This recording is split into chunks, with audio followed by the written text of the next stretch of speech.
Well, the results are starting to trickle in now after you all stood in the queues yesterday. Some very long queues, some very short queues.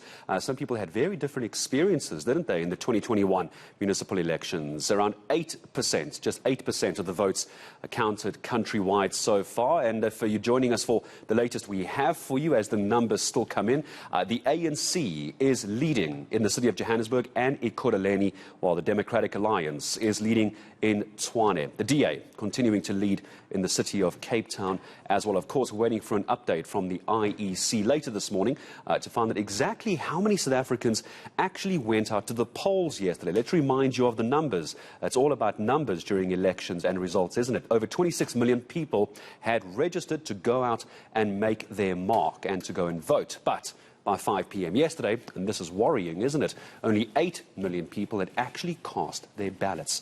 The IEC not passing blame, but saying it had faced a number of issues, including a shortage of ballot papers at some voting stations, problems with scanning devices, and also very long queues, also not being well managed. Some polling stations opening late because of community protests in that area. So Tumelo Mothotoane, my partner in TV, we've sent you off to the National Results Centre, NROC, as we like to call it. And there is so much to discuss that you and I were talking about in the build-up to the voting yesterday. And one of those was always going to be low voter turnout, wasn't it?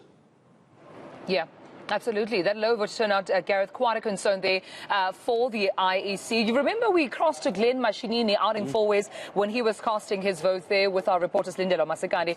He was, of course, encouraging South Africans to come out in their numbers. And even though the IEC said that they had prepared for 100% vote turnout, it seemed that even in certain voting stations, there weren't 100% ballot papers available.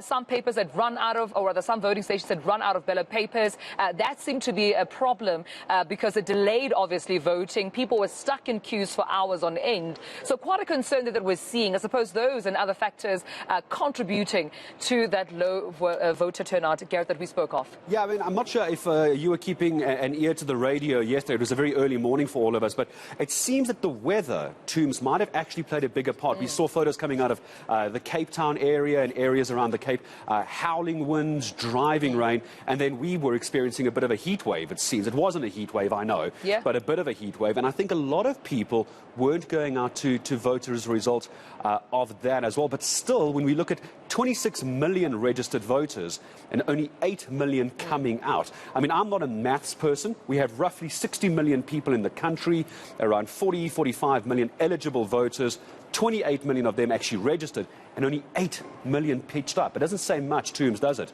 about how people feel about voting? Yeah.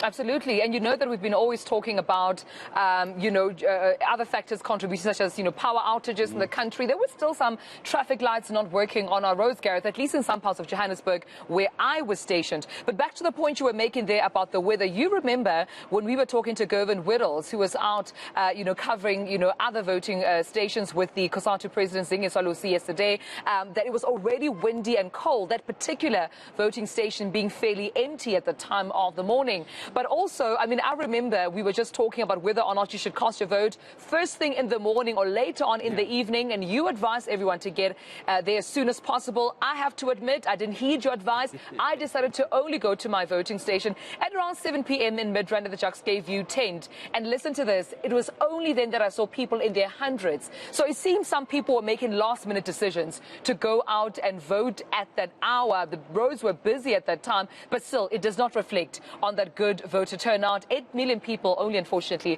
coming out of that 26 million.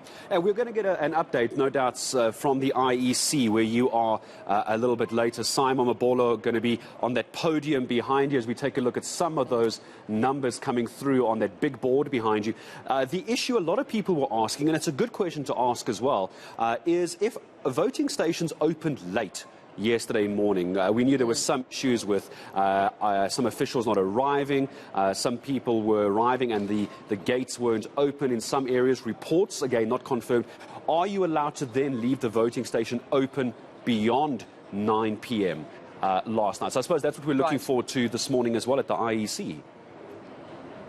Yeah, and absolutely right, Gareth. Also, those were the questions that were asked yesterday. Our reporter, Avi Wemdila, posed the very same question to the provincial electoral officer within the province of the Eastern Cape, because they had issues with certain, polling voting stations, saying that they would have to open a bit later, as late as 8:30 in the morning, because of certain, obviously disruptions there, just in terms of, I suppose, technical difficulties and other issues. But Avi did pose the question to the POE of the province, saying, would you then extend the time, because people do need time to vote? But we saw the statement by the IEC just yesterday saying that if you are in line where you are, and the cutoff time being 9 p.m. comes about, you would still be eligible to vote, because it's important that those who are in line still, of course, exercise the democratic right to vote. So we will be getting some feedback from the IEC hopefully today, asking certain questions about whether or not this low voter turnout is not attributed to certain voting stations obviously starting late, or even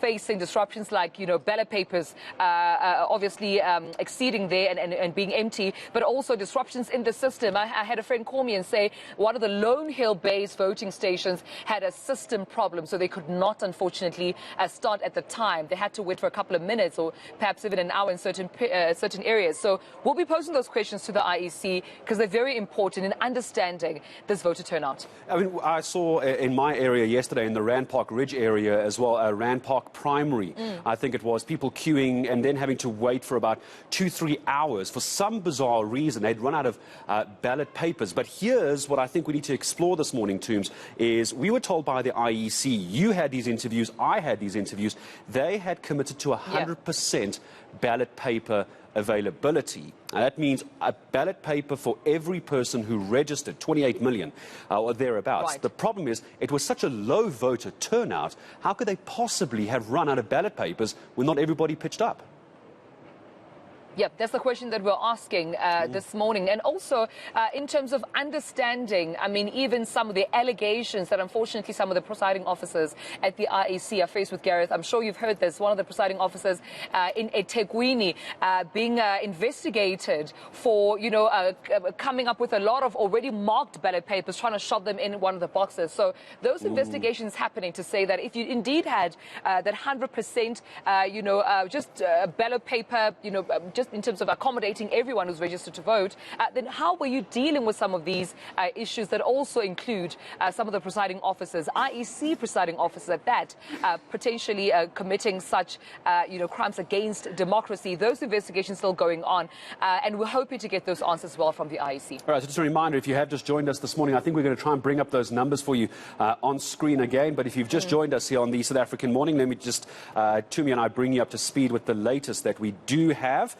as far as who is leading where. Remembering we're very early into the counting at the moment. The ANC is leading in the city of Johannesburg and Ekurhuleni. The Democratic Alliance is leading in Tshwane, and the DA continuing to lead in the city of Cape Town as well. So you can see at the moment the national count still ongoing at 9 minutes after 5 this morning. There it is, the African National Congress, top of that board at the moment, not just because it starts with an A, of course, Toombs. It's because they have the most number of votes so far, 596,170. The Democratic Alliance, 388,450, and the Economic Freedom Fighters, the EFF, just over 100,000. It looks like 101,304. I might need to borrow your glasses, Toombs. These numbers are a little bit small for us to get, but the team are bringing my monitors closer. But you've also had a number of discussions that it's very easy to count up the